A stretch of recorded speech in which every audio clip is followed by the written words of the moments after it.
புனித தொன் பொஸ்கோ வாழ்க்கை வரலாறு பாகம் 2 தேவ அழைத்தல். மார்கரித்தம்மாள் தன் சிறிய மகன் ஜானை வீட்டிற்கு அருகிலுள்ள வயலில் 2 மாடுகளை கொண்டு போய் மேய்த்து வரும்படி அனுப்புவாள். மிக மேன்மையான மற்றொரு தகுதிக்கு இறைவனால் தேர்ந்தெடுக்கப்பட்டிருப்பதாக அவள் அறிந்து கொண்டாள். அதனால் எந்த விதத்திலும் அவரை படிக்க வைக்க வேண்டும் என்பது அவருடைய பேராவள். ஆனால் அதற்கு தடையாக எத்தனையோ செயல்கள் நிகழ்ந்தன. அவள் தன் மகனை அனுப்ப நினைத்த பள்ளிக்கூடத்திற்கும் வீட்டிற்கும் சுமார் 3 கல் தூரம் இருந்தது. எப்படி 8 வயதுள்ள சிறுவனை ஒவ்வொரு நாளும் அவ்வளவு தூரம் தனியே அனுப்பி வைப்பது? இன்னும் படிப்பதற்கு வேண்டிய புத்தகங்கள் வாங்க பணத்திற்கு என்ன செய்வது? இது குறித்து மார்கரித்தம்மாள் அந்தோனியிடம் பேசிய போது அவன் ஒரே பிடிவாதமாய் தன் சிறிய தம்பியை பள்ளிக்கூடம் அனுப்ப வேண்டாம் என்றும் அவனும் தன்னைப் போல் வயலில் வேலை செய்ய வேண்டும் என்றும் சொல்லிவிட்டான். மார்கரித்தம்மாள் குடும்ப ஒற்றுமையை கருதி அவன் சொல்லிற்கு இணங்க வேண்டியதாயிற்று. ஆனால் மழை காலத்தில் அதிக வேலை இல்லை. ஆதலால் அக்காலத்திலாவது ஜானை படிக்க வைக்க வேண்டுமென தீர்மானித்தாள். காப்ரோலியோ என்னும் கிராமத்து பள்ளிக்கூடத்தின் தலைமை ஆசிரியரிடம் சென்று தன் மகனை பள்ளிக்கூடத்தில் சேர்த்துக் கொள்ள வேண்டுமென மார்கரித்தம்மாள் கேட்க, அதற்கு தலைமை ஆசிரியர் தன் ஊர் குழந்தைகளுக்கு மட்டுமே அப்பள்ளிக்கூடம் ஏற்படுத்தப்பட்டிருக்கிறதென்றும் மற்ற கிராமத்து குழந்தைகளை சேர்க்க முடியாதென்றும் கூறிவிட்டார். மார்கரித்தம்மாள் என்ன செய்வாள்? வேறு எவ்விடத்திலாவது முயற்சி செய்ய வேண்டும் என்று எண்ணிய பொழுதில் இறைவனின் அருளாலும் நல்லவர்களின் பரிந்துரையாலும் 1824ஆம் ஆண்டு மேற்கூறிய பள்ளியிலேயே ஜான் சேர்த்துக் கொள்ளப்பட்டார். ஆதலால் ஜான் தனது 9வது வயதில் ஒவ்வொரு நாளும் பள்ளிக்கு செல்ல 10 கல் தூரம் நடக்க வேண்டியிருந்தது. மழையிலும் காற்றிலும் குளிரிலும் வெயிலிலும் துன்பப்பட்டு சென்றபோதிலும் படிப்பில் எல்லோரும் வியக்கும்படியாக நல்ல மதிப்பெண் பெற்று தேர்ச்சியடைந்தார். படித்து முன்னேற வேண்டும் என்ற ஆசை இருந்ததினால் எப்பொழுதும் படித்து கொண்டே இருப்பார். அவர் புத்தகமும் கையுமாக இருப்பார். ஒரு நாள் மாடு மேய்க்கும் குழந்தைகள் ஜானை தங்களோடு விளையாட வரும்படி பலமுறை அழைத்தும் அவர் விளையாட வராத காரணத்தால் அவர்கள் அவரை நன்றாய் அடித்து விட்டார்கள். ஜான் வயதில் அவர்களை விட முதியவராயிருந்தாலும் அவர்களை எதிர்த்து சண்டை போடாது, அதற்கு பதிலாக அவர்களை பார்த்து, நீங்கள் என்னை எவ்வளவுதான் அடித்த போதிலும் நான் உங்களோடு விளையாட வரமாட்டேன், ஏனெனில் நான் படித்து ஒரு நாள் குருவானவராக விரும்புகிறேன் என்றார். அப்பொழுது குறும்புகார அக்குழந்தைகள், ஓ குருவானவரே, எங்களுடன் சேர்ந்து விளையாட வரமாட்டீரா என்று ஏளனம் செய்தார்கள். அதற்கு ஜான், ஒரு நாள் நான் குருவானவராக இருப்பேன், நீங்கள் என்னிடம் ஒப்புரவு அருட்சாதனம் பெற ஓடி வருவீர்கள் என்றார். அவரது பொறுமையும் சாந்த குணமும் கண்ட அக்குழந்தைகள் அன்று முதல் ஜானை அதிகமாக மதித்து அன்பு செய்ய தொடங்கினார்கள். ஜான் படிக்காமல் ஓய்வாக இருக்கும் பொழுதெல்லாம் அக்குழந்தைகள் ஆசையுடன் அவரிடம் ஓடி வருவார்கள். அவரும் அவர்களுக்கு புனிதர்களின் வரலாற்றை சொல்லி மகிழ்ச்சி அடையும்படி செய்வார். அவர்களுடன் சேர்ந்து பாடுவார், வழிபாடும் செய்வார். இவர்கள் பிற்காலத்தில் புனித ஜான் போஸ்கோவிடம் ஒப்புரவு அருட்சாதனம் செய்ய வந்தபோது அவர் முன் சொல்லிய வார்த்தைகளை நினைவு கூர்ந்து மகிழ்ந்தனர், வியப்படைந்தனர். ஜான் தனது 2 மாடுகளை மேய்க்கும் போது அங்கு தோட்டத்தில் மேயும் கோழிகளையும் கவனிக்குமாறு சொல்லியிருந்தாள் மார்கரித்தம்மாள்.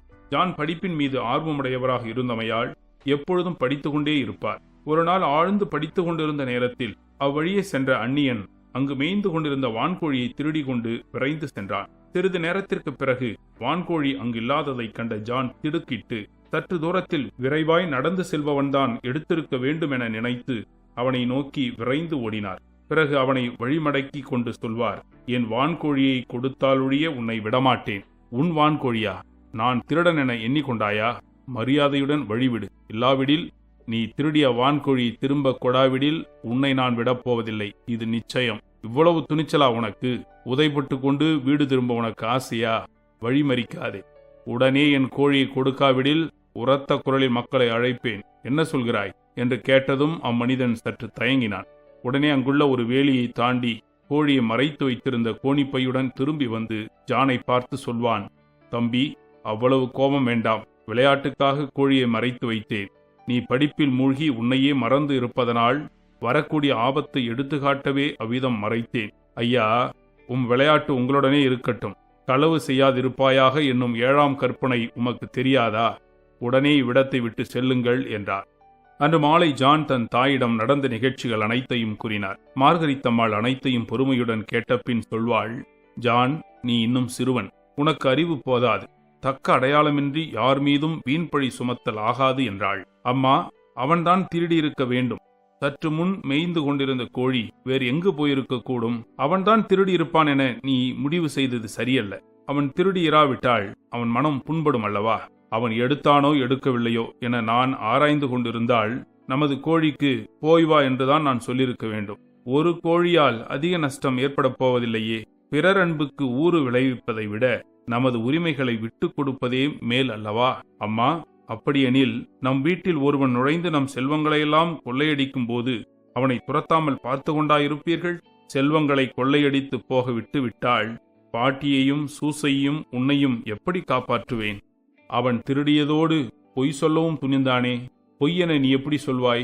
பொய்யென எனக்கு தெரிந்ததால் தான் அவனை விடவில்லை.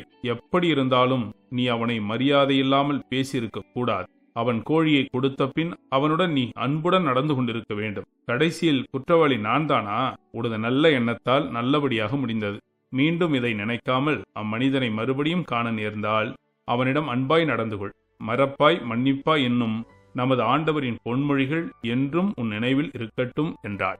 கீழ்வரும் நிகழ்ச்சி ஜானை தம் வயதிற்கு மேற்பட்ட ஒரு உறுதியை தீர்மானிக்க செய்தது. யாதெனில், ஜானுக்கு பறவைகளின் மட்டில் அதிக ஆசை. ஆதலால் பறவை ஒன்றை அன்பாய் வளர்த்து வந்தார். ஒரு நாள் அவர் வழக்கம் போல் கூண்டை பார்க்கும்போது கூண்டில் பறவை இல்லை. இரத்தக்கரை படிந்த சிறகுகள் மட்டும் கீழே சிதறி கிடந்தன. ஒரு பூனை அப்பறவையை தின்றுவிட்டது. அப்பொழுது ஜானுக்கு உண்டான வருத்தம் சொல்ல முடியாது. வருத்தத்தால் பல தினங்கள் அழுது கொண்டிருந்தார். ஒரு நாள் தன் வருத்தத்திற்குரிய காரணத்தை ஆராய்ந்து பார்த்ததில், அற்ப காரியத்திற்காக இவ்வளவு வருத்தப்பட்டோமே என வெட்கி அழிந்து போகும் இவ்வுலக காரியங்களை இனி விரும்புவதில்லை, நேசிப்பதில்லை என்று உறுதியாக முடிவு செய்தார். ஜான் தனது 9வது வயதில் கண்ட கனவை பின்வருமாறு வரைந்திருக்கிறார். எனக்கு ஏறக்குறைய 9 வயது நடக்கும்போது ஒரு கனவு கண்டேன். அதாவது, நான் என் வீட்டிற்கு அருகிலுள்ள திறந்த வெளியில் இருப்பதை கண்டேன். அங்கே அநேக பிள்ளைகள் கூடியிருந்தனர். அவர்களில் சிலர் விளையாடிக் கொண்டும், சிலர் சிரித்து கொண்டும், சிலர் இறைவனுக்கு எதிரான தீய வார்த்தைகளை சொல்லிக் கொண்டும் இருந்தனர். அந்த தீய வார்த்தைகள் என் காதில் விழுந்ததும் அவர்கள் மேல் பாய்ந்து நன்றாக அடித்து, இவ்வாறெல்லாம் பேசக்கூடாது என்றேன். அவ்வேளையில் பனிக்கட்டி போன்ற தூய வெண்ணிற ஆடை அணிந்த ஒரு அழகிய மனிதன் தோன்றினார். அவருடைய முகம் சூரியனைப் போல ஒளி வீசியது. அவர் என் பெயரை சொல்லி அழைத்து, அடித்து திருத்துவது நன்றல்ல, அன்பாலும் சாந்த குணத்தாலும் அவர்களை உன் நண்பர்களாக்க வேண்டும். இனிமேல் நீ அவர்களோடு இருந்து பாவத்தின் அருவருப்பை பற்றியும் புண்ணியத்தின் அழகை பற்றியும் கூறி அவர்களுக்கு தலைவனாக இரு என்றார். இதற்குள் விளையாடிக் கொண்டிருந்த பிள்ளைகள் அனைவரும் ஓடி வந்து என்னோடு பேசும் மனிதனை சூழ்ந்து கொண்டனர். அப்பொழுது நான், என்னால் செய்ய முடியாத செயலை செய்ய ஆணையிடும் நீர் யார் என்றேன். உன்னால் செய்ய முடியாதென்று தோன்றுகிற செயல்களை நீ கீழ்ப்படிதலினாலும் ஞான உதவினாலும் செய்ய வல்லவனாவாய். நான் எப்படி ஞானத்தை கற்றுக்கொள்வது? உனக்கு ஒரு ஆசிரியை கொடுப்பேன்.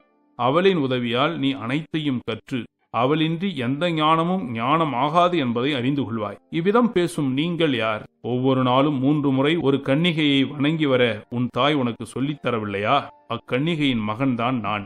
என் தாய் அறிமுகமில்லாதவரோடு பேசக்கூடாது என சொல்லியிருக்கிறாள். அதனால் நீங்கள் யார்? உமது பெயர் என்ன? என் பெயரை என் தாயிடமே கேள்.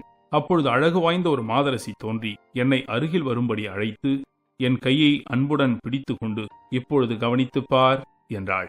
நான் பார்த்தபோது அங்கு நின்ற பிள்ளைகளில் ஒருவரையும் காணவில்லை. அவர்களுக்கு பதிலாக ஆடுகளும் மாடுகளும் நாய்களும் பூனைகளும் கரடிகளும் இன்னும் பலவித காட்டு விலங்குகளும் கூடியிருக்க கண்டேன். அம்மாதரசி மீண்டும் என்னை பார்த்து, இதோ உனக்கு கொடுக்கப்படும் வேலை. நீ தாட்சியும் மன உறுதியும் உள்ளவனாக வேண்டும். இவ்விலங்குகளுக்கு இப்பொழுது நிகழ்வதையே நீயும் ஒரு நாள் என் மக்களுக்கு செய்ய வேண்டும் என்றாள். நான் இன்னும் கவனத்துடன் பார்த்து கொண்டிருக்க நொடியில் அக்காட்டு விலங்குகள் எல்லாம் திடீரென மறைந்து போய் அவைகளுக்கு பதிலாக அழகிய ஆட்டுக்குட்டிகள் தோன்றி அம்மாதரசியையும் முன் தோன்றிய மனிதனையும் மகிழ்ச்சியுடன் சுற்றி சுற்றி வந்து கொண்டிருந்தன. இவற்றிற்கெல்லாம் பொருள் புரியாத காரணத்தால் அழ ஆரம்பித்தேன். அப்பொழுது அம்மாதரசி அன்புடன் தமது கரத்தை என் தலையின் மீது வைத்து, தம்பி, அழாதே, இவைகளுக்கெல்லாம் பொருள் பின் அறிந்து கொள்வாய் என்றாள். அந்நேரத்தில் ஒரு பெரிய ஓசை கேட்க நான் திடுக்கென விழித்துக் கொண்டேன். பின் செய்வதறியாது திகைத்தேன். கனவில் கண்ட பிள்ளைகளை நான் அடிப்பது போலும் அவர்கள் என்னை அடித்தது போலும் என் கைகளும் கன்னங்களும் வலிப்பதாக உணர்ந்தேன். அதற்கு மேல் எனக்கு தூக்கமே வரவில்லை. காலையில் எழுந்தவுடனே நான் கண்ட கனவை என் தாயிடமும் பாட்டியிடமும் சகோதரர்களிடமும் கூறினேன். அதற்கு ஒவ்வொருவரும் தனக்கு தெரிந்த முறையில் விளக்கம் செய்தனர். சகோதரன் சூசையோ, நீ ஆடு மாடுகளை மேய்ப்பாய் என்றும், மூத்த சகோதரன் அந்தோனியோ, நீ போக்கிரிகளுக்கு தலைவனாவாய் என்றும், என் தாயோ, நீ ஒரு குருவானவர் ஆவதற்கு இது ஒரு அடையாளமாக இருக்குமோ என்றும் கூறினார். இறுதியாக என் பாட்டியார் கனவுகளை நம்பலாகாது என்று கூறி என் கனவின் விளக்கத்திற்கு முற்றுப்புள்ளி வைத்தார். நான் என் பாட்டியார் கூறியபடி அக்கனவை மதிக்கவில்லை. ஆனால் அக்கனவு என் நினைவை விட்டு ஒருபோதும் மறைந்ததும் இல்லை. வேறு எவருக்கும் வெளிப்படுத்தியதும் இல்லை. 1858ஆம் ஆண்டு சலேசிய சபையின் காரணமாய் புனித போப்பாண்டவரை காண சென்றபோது முதல் தடவையாக அக்கனவை அவருக்கு சொன்னேன். அது வெறும் கனவல்ல என்று அறிந்த பாப்பரசர் அக்கனவை ஒன்றுவிடாமல் எழுதி வைக்கும்படி எனக்கு ஆணையிட்டார்.